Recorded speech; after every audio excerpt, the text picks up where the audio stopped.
आज हम जो है एलएचबी में जो जो समस्याएं आती है एलएचबी कोचेज में उसके बारे में चर्चा करेंगे। सीखेंगे क्या क्या प्रॉब्लम आती है और उनका निवारण की सॉल्यूशन क्या है, किस तरह से हम ट्रबल शूटिंग करके अपनी गाड़ी को रवाना कर सकते हैं एन रूट में जो प्रॉब्लम आती है। ठीक है, तो सबसे पहले हम गाड़ी का चार्ज लेते हैं, ब्रेक में जाते हैं। तो ब्रेक में हमें 3 तरह के इंडिकेशन मिलते हैं। एक होता है बोगी 1, दूसरा होता है बोगी 2 और तीसरा हैंड ब्रेक का।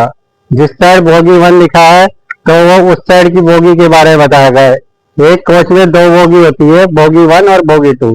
बोगी 1 का इशारा जिस तरफ है उसी साइड की बोगी 1 होगी, वाली बोगी 1 है।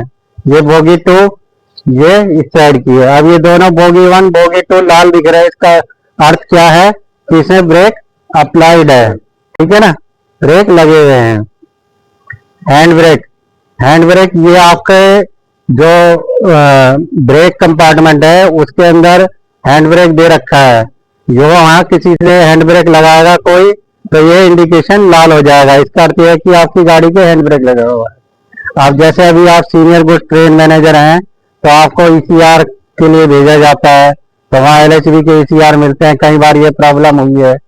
ठीक है, तो वहां पर जैसे सबसे पहले आपको देखना है गाड़ी का हैंड ब्रेक, जो आपका LWL RRM है, आपका जो ब्रेक है उसका जो हैंड ब्रेक है वो लाल तो नहीं है इंडिकेशन। यदि लाल है तो आप वहां से उसको खोलेंगे, अंदर से जाकर उसको अपने हैंड ब्रेक को रिलीज करेंगे एंटी क्लॉकवाइज घुमाकर। ठीक है ना, और क्लॉकवाइज वो लगेगा। ठीक है, क्लॉकवाइज अप्लाई होगा, उस पर लिखा भी रहता है क्लोज ओपन, उसी हिसाब से तीर का निशान भी बना रहता है अंदर। तो आपको यहाँ से भी सुनिश्चित करना है और अंदर से भी पूरा एंटी क्लॉकवाइज घुमा देना है। वहां पर जाओ अटक जाओ तब खुला हुआ है वो, तो वहां से भी सुनिश्चित करना है। ठीक है, तो इन चीजों का विशेष ध्यान रखना। अभी हमारे दिल्ली डिवीजन में 2 इंसिडेंट ऐसे हुए हैं जिसमें ट्रेन मैनेजर ने गाड़ी चला दी बिना इंश्योर करे कि हैंड ब्रेक खुला हुआ है कि नहीं है, और हैंड ब्रेक लगा हुआ था। ठीक है, और जिसके कारण हैंड ब्रेक लगे होने के कारण क्या हो सकता है, फ्लैट टायर हो सकता है, रेल पथ में खराबी आ सकती है। ठीक है, जो कि बहुत खतरनाक स्थिति हो जाती है। तो इसके लिए जब भी आप चार्ज लेंगे तो इस बात का विशेष ध्यान रखेंगे कि हैंड ब्रेक गाड़ी चलाने के पहले सुनिश्चित करें कि खुला हुआ है।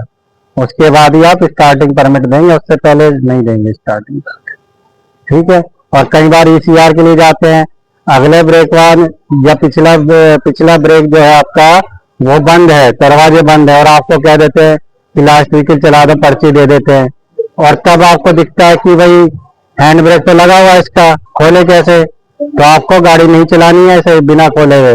दरवाजा नहीं खुल रहा है तो आप CNW डिमांड करो, भाई दरवाजा नहीं खुल रहा, दरवाजा खुलेगा तभी हैंड ब्रेक खुलेगा, तभी गाड़ी जाएगी। आप बता दो ये चीज डिप्टी कोचिंग को बता दो।